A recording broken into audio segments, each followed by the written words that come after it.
Hey everyone, it's Kong again, and here's another normal issue of Should You Summon. No crackling fire, no special guest, just me and two new characters. As always, I'll be presenting high-level overviews using these 4 criteria to help you decide whether this banner is worth your hard-earned vouchers and crystals. How they fit into your team, whether they unlock any bonds, what kind of content they get used for, and their future availability. So let's hop right into this new character Raid-Up banner featuring Rozalia and Noemi from the 3DS game Langrisser Reincarnation Tensei. This banner runs from September 24th to October 7th, and it's not a Destiny banner, so it's definitely possible to summon off-banner heroes even on your first SSR. Let's go ahead and start with Rozalia, who I think is probably the star of this banner. She's a mobile DPS with a cavalry class and a cavalry-like holy class. After some recent complicated talents, hers is actually fairly simple. If she's over 50% HP, she gets a boost to her attack and her defense. She can also build up to 3 stacks of bonus damage and damage reduction fairly easily. She has a nice spread of mobile soldiers too, with access to Heaven's Guard, Templars, Holy Pegs, and Griffins for example. And she gives them a nice 40% attack boost through her bonds. Her 3-cost skill is a 1.6 times damage attack that has a neat little friendly beacon side effect. When you attack someone with this skill, it plants a sword on that tile, and the sword radiates stat boosts and healing to nearby allies, and lets Rozalia move again. She also has a 1-cost skill that's basically the sword beacon effect of the 3C. It doesn't have the built-in attack, but it does let her move another 3 tiles and attack like Chivalry does, so it's pretty sweet. Oh yeah, and she also has normal Chivalry too. But she's not just a Leon who plants Lanfords around the map though. Her Holy class comes with a couple of skills that expand her versatility. 1 range skill and 1 AoE skill, and they both synergize with her sword beacons by letting her move again. She's a member of Langrisser Reincarnation, buffed by Ares, Legion of Glory, buffed by Ledin, Elwyn, and Grenier, and Princess Alliance, buffed by Luna and Shelfaniel. For bonds, she unlocks the attack bond for upcoming new character Mariel, and for her own bonds she needs Maya for her defensive bond and Ares for her attack bond. So I hope you had good luck on that very first Langrisser Reincarnation intro banner. Now, for content, in PvE, Princess and Glory are traditional powerhouse factions. So she's on faction for Leviar and Scylla in Eternal Temple, and her stat beacons could probably be helpful to the rest of your team in there. It's a command aura, so it won't stack with other commands, but it might help your team comp. She's also on faction for Hugin and Munin and Needhog in Ancient Beckoning, and I could see her being quite useful for Needhog as well. Again, just make sure you don't try to stack her with Lanford. She should also be useful against the Fire, Dark, and even Ice Dragons.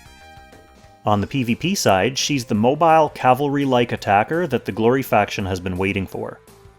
She can charge into danger, do big DPS, and then run back to safety, and has quite a variety of skills.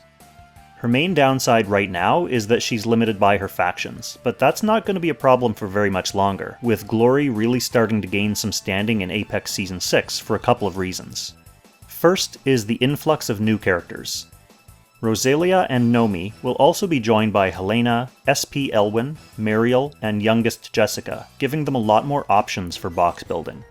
Second is quite simply the shift in overall strategy away from AoE debuffing, thanks in large part to Rosenseal in January.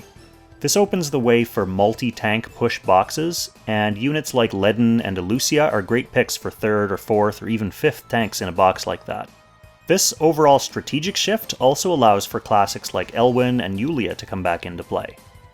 Now, this isn't to say that Glory's going to be the only good faction to use in Season 6, or that tank push is the only viable style.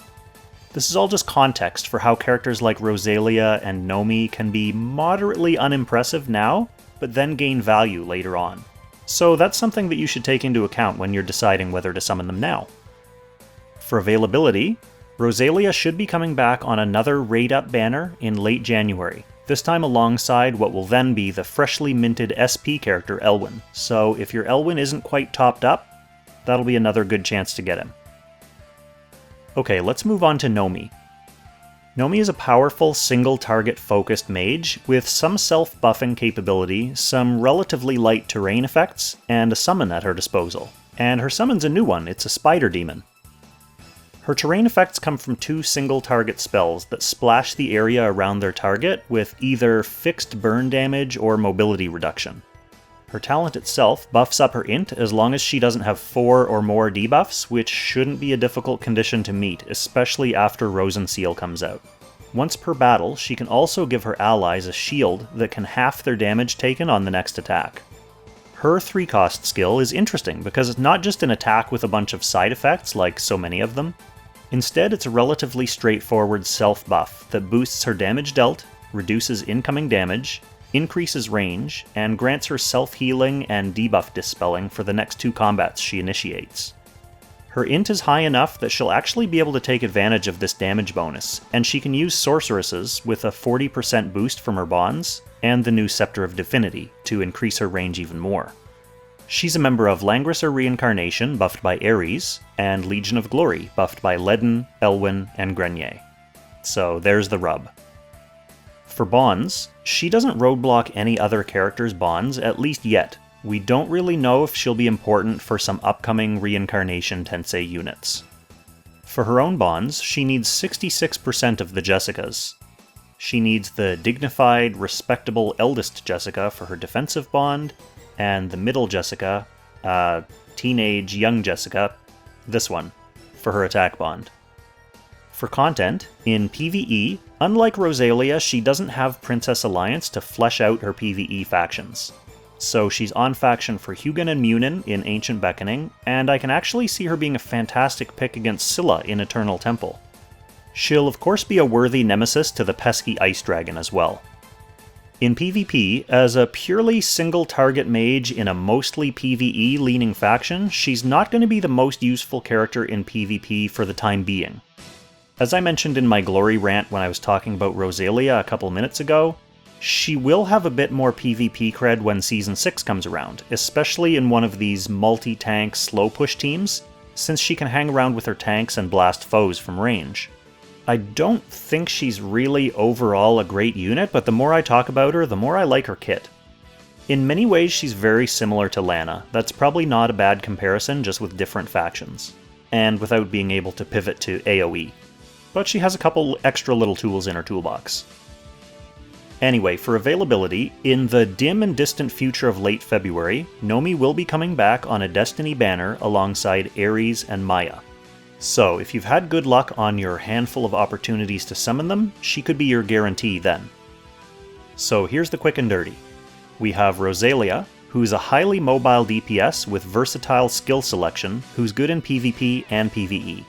She plants Omni-Stat command auras around the map, and she unlocks the attack bond for the upcoming new character Mariel. And then we have Noemi, who's a single-target nuke who can buff her own range and damage. She has a summon and some terrain effects for versatility, and she's currently limited by her factions, at least for this season. And finally, just the usual reminder about upcoming banners. Next week, this banner will overlap with a Raid Up banner featuring the excellent PvP healer Wheeler, as well as young Jessica, the one that you need for Noemi's attack bond. When this current banner expires, it'll be replaced by a Destiny banner featuring Ares, Emilia, and Betty. So if you don't have him yet and you're interested in Rozalia, then you'll have an opportunity to get her attack bond unlocked very soon. Okay, I hope this was helpful. Let me know in the comments if you had any luck summoning on this banner, or if you're still holding out for someone coming in the future. You know that I should be skipping it if I stick to my guns, so stay tuned. If you see a summoning video, you know that I broke. You know that I was broken. Thanks so much for watching, and I'll catch you in the next Should You Summon.